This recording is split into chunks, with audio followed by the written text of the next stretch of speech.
Hello tout le monde, j'avais le goût de vous partager une nouvelle qui est autant surprenante que bonne, que j'ai appris récemment. Vous savez que ma grande passion dans la vie, ce sont les mécanismes relationnels, la psychologie, puis c'est là-dessus que je travaille depuis une quinzaine d'années, sur comment créer des relations, comment se rapprocher des autres, comment atteindre des objectifs communs. Puis c'est sûr que mon background, c'est théoriquement en psychologie, en neuropsychologie, puis j'ai été plus reconnu, je dirais, académiquement parlant, pour ce que j'ai fait en neuropsychologie pour ma thèse, mon doctorat, puis aussi des processus de communication interpersonnelle. Puis comme vous le savez, ben j'ai comme un autre volet dans ma vie qui concerne plus les voyages, donc les aventures, aller dans des communautés éloignées.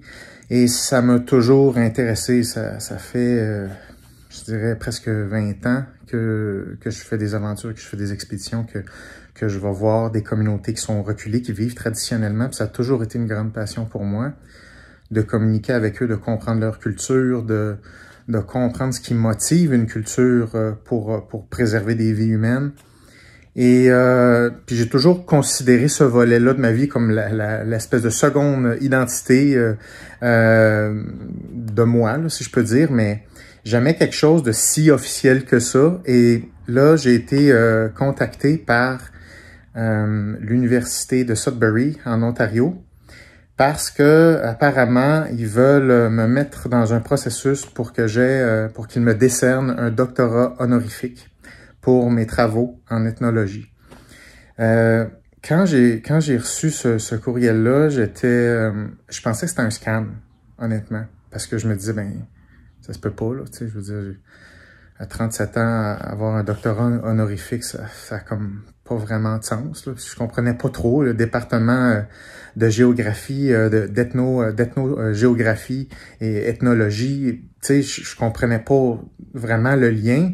Puis je pensais pas que c'était sérieux, mais en ouvrant la lettre, ben, je voyais bien que c'était quelque chose de sérieux. Je les ai contactés, je leur ai parlé. Effectivement, il semble que ce que j'ai fait, ce que j'ai voulu faire par le biais de mes films, par le biais de mes aventures, par le biais de mes communications par rapport à mes travaux avec les autres cultures et dans les cultures traditionnelles, eh bien, il semble que ça soit reconnu comme étant des travaux qui ont significativement amené quelque chose là, à ce volet-là de la science. Puis c'est un honneur immense.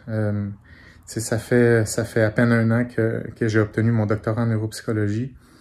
Et puis là, un an plus tard, je veux possiblement avoir un doctorat honorifique en ethnologie et en géographie. Donc c'est complètement fou. Je m'attendais vraiment pas à ça. C'est un long processus, là, évidemment, là, tu sais, faut envoyer des lettres, puis tout ça, puis il y a des comités, mais bon, c'est quelque chose qui est en cours, donc c'est une grande nouvelle, c'est un grand honneur pour moi, puis je suis content, tu sais, que ce volet-là de ma vie, qui est la passion pour les cultures, la passion pour les sociétés traditionnelles, ben qu'on voit la pertinence, tu sais, au niveau scientifique et au niveau universitaire même comme contribution. Et ça me motive encore plus, ça me touche beaucoup. Et voilà, fait que je voulais vous partager cette nouvelle-là.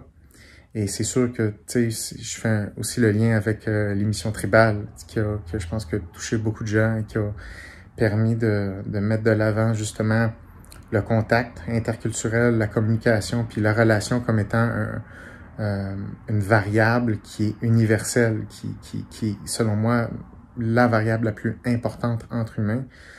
C'est la volonté de créer des relations et d'atteindre des objectifs ensemble, de bouger ensemble. Et dans beaucoup d'entrevues, les gens m'ont toujours posé la question, mais c'est quoi la technique ou les techniques qui font en sorte que tu te fais accepter par des gens? Ben, c'est prendre conscience qu'aller dans une communauté, c'est un privilège.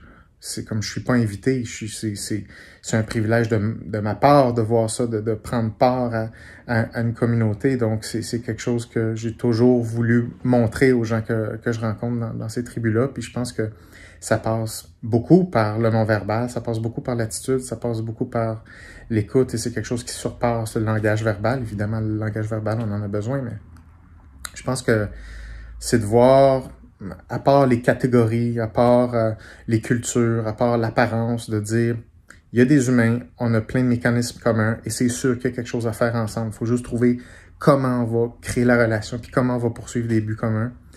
Je pense que c'est particulièrement ce volet-là là, qui amène plus d'unification entre les groupes, entre les gens.